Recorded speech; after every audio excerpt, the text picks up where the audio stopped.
Donald Trump isn't sounding like himself, and that's terrifying. Hi, Paul Krugman here with a brief update on Saturday afternoon. Not my usual thing, no economics, no analytics, just I felt I needed to say something. Um, on Wednesday, Trump gave a speech, which was pretty depressing. He was low energy, listless, and seemed to be disconnected from reality, insisting that everything is going great in this war and everything is going great across the board. And in terms of the closure of the Strait of Hormuz, well, it's somebody else's problem. And the strait may naturally open by itself. So, which was, didn't sound like leadership, in some ways sounded like Trump, always living in a fantasy world in which things are going his way. But if you thought about the outcome for the world, it seemed to be pointing towards the U.S., never admitting it openly, but implicitly, basically giving up and leaving a stronger Iran, but with the Strait of Hormuz opening up, maybe with tolls for collected by the regime in Iran, and just a diminished, weakened U.S., but better than some of the alternatives. Today, uh, this morning, I didn't see it until recently. Trump put up a Truth Social post, which said that if Iran doesn't open up the Strait of Hormuz within 48 hours, all hell will rain down on them. That was how he put it. All hell will rain down. Misspelled rain, but okay. And then finished it up with glory be to God. God in caps. Um, wow. So first of all, this is a completely different picture.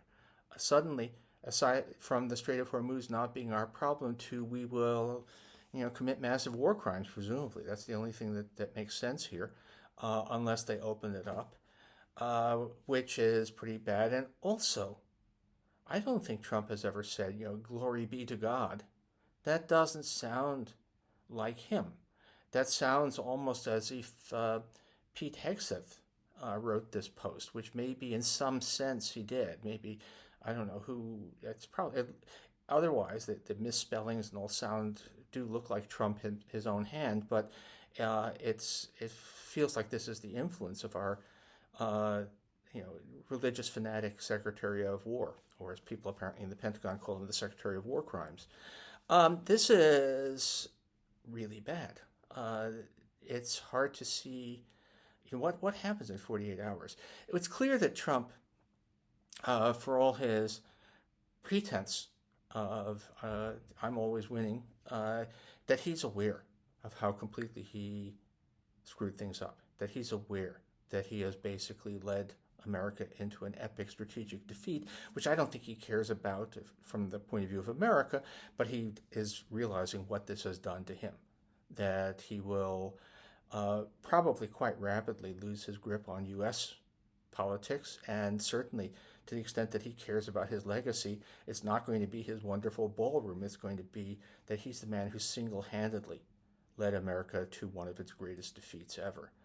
Um, but now what? If it would be one thing if he just kind of slunk away into the night, which is what we would have hoped would happen, but instead it sounds like he's unable to accept it, and that he is going to try and do something truly awful in an attempt to somehow redeem himself and the situation.